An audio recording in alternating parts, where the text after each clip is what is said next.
en un fâcheux pharisaïsme, beaucoup plus à se montrer curieux de la personnalité ou des faits et gestes du sage, voire l'adorer, sinon adorer ses vieux ustensiles, qu'à mettre en pratique ses enseignements ou l'imiter d'exemples, je répondrais que, arrière-petit-fils du français Philippe Thoreau, qui avait émigré de l'île de Jersey à Boston, mais pourvu du côté des femmes de bonne part de sang écossais, il naquit à Concord, Massachusetts, le 12 juillet 1817.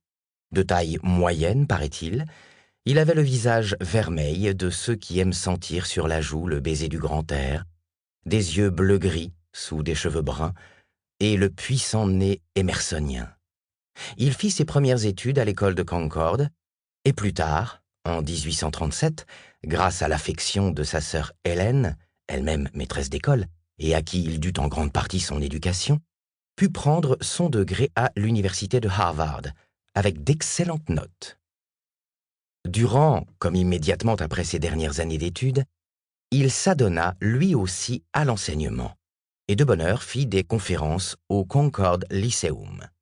Puis, il prit part à l'industrie de son père, lequel fabriquait des crayons, à l'amélioration desquels tout de suite il contribua, les amenant à un degré de perfection tel qu'à cet égard la fortune lui était assurée d'ores et déjà, si aux félicitations de ses amis il n'eût répondu qu'il ne fabriquerait pas un crayon de plus.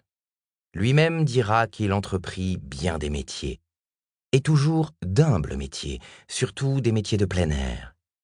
Il réussit dans tous. Il faisait bien ce qu'il faisait, honnête en tout, et au premier chef, vis-à-vis de soi. « Ne plantez pas un clou, dit-il, que, vous éveillant la nuit, vous ne ressentiez le contentement de votre œuvre. » C'est en 1845 qu'il bâtit de ses mains sa fameuse cabane au bord de l'étang de Walden. Il comptera ici les jours qu'il y passa. Ils sont de telle qualité que la vie humaine, de la sorte vécue, peut enfin être prise pour un bienfait de la nature. « Je n'entends pas écrire une ode à la dépression, dit-il, mais chanter victoire aussi vigoureusement que Chanteclair au matin, debout sur son perchoir, quand ce ne serait que pour réveiller mes voisins. » Que restait-il encore d'artificiel en l'esprit de Robert Louis Stevenson lorsqu'il osait traiter Henry David Thoreau de skulker, c'est-à-dire de poltron, d'homme qui se cache, qui évite, qui s'évade, alors qu'en ces années où Thoreau subvint de ses seules mains aux besoins de son existence, il avait au contraire assumé toutes les responsabilités humaines et donné la mesure d'un courage dont peu d'hommes fournirent jamais la preuve. Son aventure n'était pas une évasion, dit Waldo Frank. Il se retirait provisoirement, non pour échapper aux hommes, mais pour établir l'homme. C'est Robert Louis Stevenson qui, parlant encore de Henry David Thoreau, dit ironiquement, en anglais qui ne veut avec entêtement ajouter foi à la valeur d'un Américain, et en romantique attardé, « Il n'est pas donné à tous de témoigner si clairement de l'heure de leur destin, car ce monde-ci, en lui-même, n'est qu'un pénible et incommode lieu de résidence. » Sans doute, ce monde, tel justement que l'ont fait les hommes, qui ne traitent pas avec la vérité comme a traité l'auteur de Walden, lequel eût-il été malingre et invalide comme Stevenson, aurait, lui, adressé quelques cantiques à son frère le mal, à sa sœur la souffrance. Ainsi, d'un côté, celui qui trouve ce monde-ci un pénible et incommode lieu de résidence et ne veut admettre la pensée de l'améliorer, de l'autre, celui qui chante victoire aussi vigoureusement que Chanteclair au matin et livre le secret d'être heureux. À l'humanité de choisir. Je dois ajouter toutefois que plus tard, Stevenson retira l'épithète de skulker. Mais qu'importe l'opinion de ce parfait écrivain de romans d'aventure sur Henry David Thoreau. Demandez seulement à Rudyard Kipling combien de ses propres pages vivent du souffle de Walden. Je n'ose le faire, mais je sens bien la chose. Walden suffit à affirmer sa propre maîtrise sur toute autre production du cerveau humain. Ici, non pas les méandres de philosophie qui veulent prouver l'improuvable, inventent de toutes pièces des paradis ou des enfers pour âmes faibles, calculent que 2 et 2 font 4 quand 2 et 2 font 5, prétendent à du génie pour être de première force au jeu d'échecs.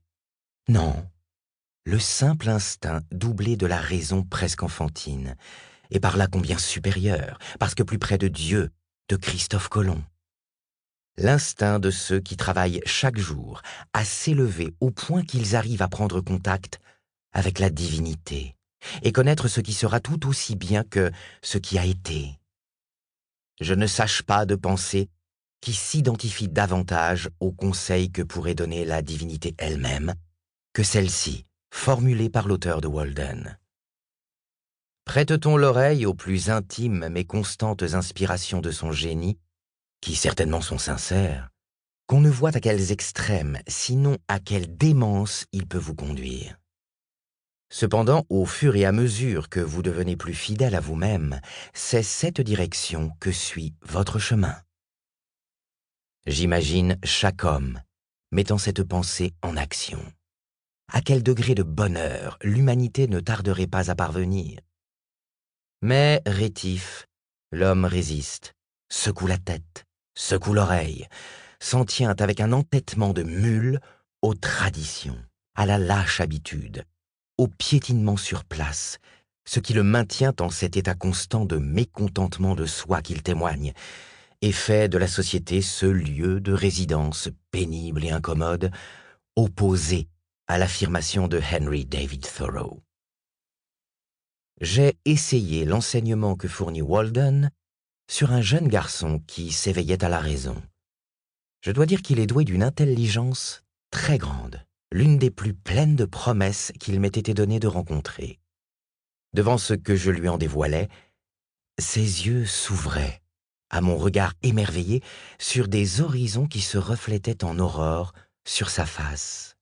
Et il prit la morale de Walden pour sienne, s'avisa, grâce à elle, au seuil de la vie, de ne se laisser prendre à aucun des raies dans lesquels l'homme social actuel s'enchevêtre sottement et comme à plaisir, et dont l'entière société arrive à ne se pouvoir déprendre sans tout briser.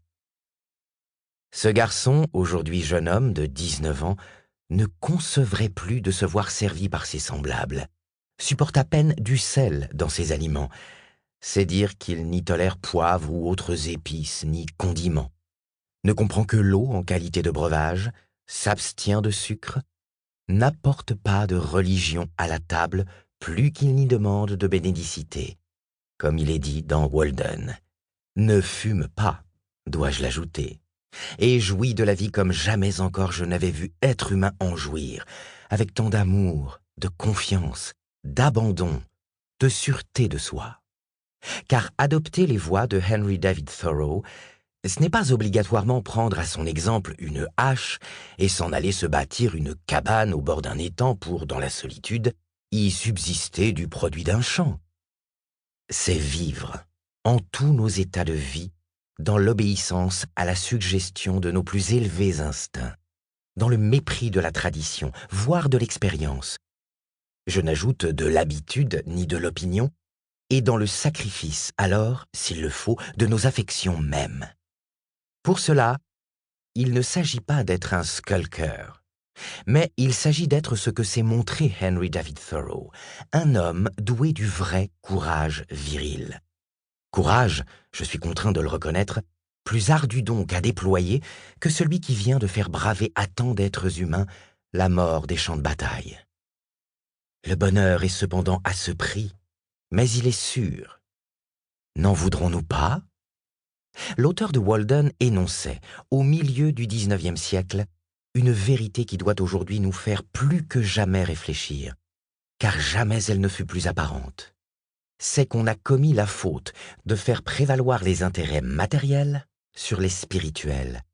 Et je m'entends lorsque je dis intérêts spirituels, que ce ne sont les automobiles, les aéroplanes, plus que la télégraphie sans fil, ni toutes les inventions de cet ordre qui feront faire un pas à l'humanité vers le but auquel elle tend. Cette vérité s'est prouvée éclatante pour l'Allemagne la première. et voyez ce que dit le prophète. Para seguir escuchando este audiolibro gratuitamente, haz clic en el enlace de la descripción y podrás escucharlo completo sin coste gracias a la prueba de 30 días de Audible.